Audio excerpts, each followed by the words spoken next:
Padra police મથક હદ વિસ્તારમાંથી છેલ્લા 2 માસ દરમિયાન ચોરાયેલા તેમજ ખોવાયેલા મોબાઈલની થયેલી ફરિયાદ સંદર્ભે પોલીસે આ તમામ મુદ્દામાલ શોધીને ફરિયાદોને પરત આપવા માટેનો કાર્યક્રમ યોજાયો હતો. 13 તુજકો અર્પણ કાર્યક્રમ અંતર્ગત ચોરાયેલા મોબાઈલ તેમજ સાયબર ફ્રોડ દરમિયાન અલગ અલગ ખાતાઓમાંથી ગયેલી રકમનું રિફંડ આપવાની કાર્યવાહી પણ કરવામાં આવી હતી, જેમાં વિવિધ 6 ફરિયાદો સંદર્ભે સાયબર ક્રાઇમના રિફંડ આપવામાં આવ્યો. અલગ અલગ 6 જેટલા ફરિયાદીઓના રૂપિયા 1,85,298 રૂપિયા રિફંડ આપવામાં આવ્યા હતો. જ્યારે 2 માસ દરમિયાનમાં ખોવાયેલા કે ચોરાયેલા જે મોબાઈલ હતા, જે ગુના સંદર્ભે પાદરા પોલીસ મથકે નોંધાયેલી ફરિયાદ અંતર્ગત 9 જેટલા મોબાઈલો જે તે ફરિયાદીઓને પરત આપવામાં આવ્યા હતા. 9 જેટલા મોબાઈલના કુલ મુદ્દામાલ રૂપિયા 2,20,000 મળી. ખોવાયેલા ચોરાયેલા મોબાઈલ તેમજ સાયબર ક્રાઇમનો રિફંડ મળી કુલ રૂપિયા 4 લાખથી વધુનો મુદ્દામાલ પરત આપવાની કાર્યવાહી પાદરા પોલીસ મથકના પીઆઈ વિજય ચારણ તેમજ પીએસઆઈ દ્વારા કરવામાં આવી. આ મુદ્દામાલ પરત લાવવા માટે પાદરા પોલીસ મથકના સાયબર ક્રાઇમ વિભાગના તથા સીઈઆઈઆર પોર્ટલનું કામ કરતા પોલીસ કર્મચારીઓ મુદ્દામાલ પરત લાવવા માટે ભારે જહેમત ઉઠાવી હતી.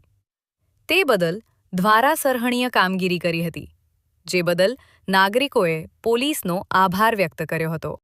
જેના મોબાઈલ ગયેલા છે, જે સાયબર ક્રાઇમના પૈસા જેના ગયેલા છે, બાબતે તમામને કહેવાનું કે ભાઈ તમને જે રીતે તકલીફ પડી, તમારા પૈસા જે રીતે કપાઈ ગયા, જે બાનાથી કપાઈ ગયા, ફરીથી આપણે આપણી આસપાસ આપણે જ્યાં નોકરી કરતા હોય ત્યાં આપણા સગાવાલાને, આપણા બાળકોને, આપણા વડીલોને તમામને આ બાબતથી વાકેફ કરીએ કે ભાઈ આવું કરવાથી સાયબર ફ્રોડમાં પૈસા કપાઈ જાય છે. બરાબર? એટલે આપણી આસપાસ જેને પણ ધ્યાન દોરવા જેવું હોય અથવા તો તમારી સાથે જે થયું એ બીજા સાથે ના થાય એના માટે પોતે તમને તમારા પૈસા પાછા મળ્યા પણ બીજા કોઈના તો પૈસા જાય જ નહીં, એના માટે પ્રયત્ન કરવા માટે કરવાનું છે. તમે એટલો પ્રયત્ન કરશો તો અમને એવું લાગશે કે ચલો અમારું કરેલું કામ છે એ ફળીભૂત થયું. Thank you. મારું નામ જિજ્ઞેશ રતિલાલ પટેલ છે અને આજથી 1 મહિના પહેલાં ઉત્તરાયણના આગલે દિવસ હું ને મારી વાઈફ ને મારી 2 બેબી અહીંયા પાદરા પોલીસ સ્ટેશનની સામે એક કપડાની શોપની દુકાન છે, ત્યાં કપડાં લેવા હતા. કપડાં લઈને અમે પાતળે હરમન રહીને પાછલા કેનલ ઉપર રહીને જતા અમારો મોબાઈલ પ્લસ કપડાં સાથે પડી ગયો હતો અને અમે એ મોબાઈલ ઘરે જઈને તપાસ કરી તો કપડાની સાથે જ પડી ગયો હતો.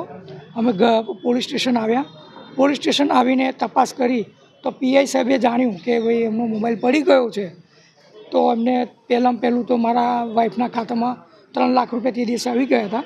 તો પહેલું કે એ પૈસા ના જાય એટલા માટે પહેલું એમના માણસો દ્વારા એક કાર્ડ બંધ કરાવ્યું. કાર્ડ બંધ કરાવીને એક અરજી લખાવી અને અત્યારની 5 દિવસ પહેલાં મને એ મોબાઈલ પરત મળી ગયો.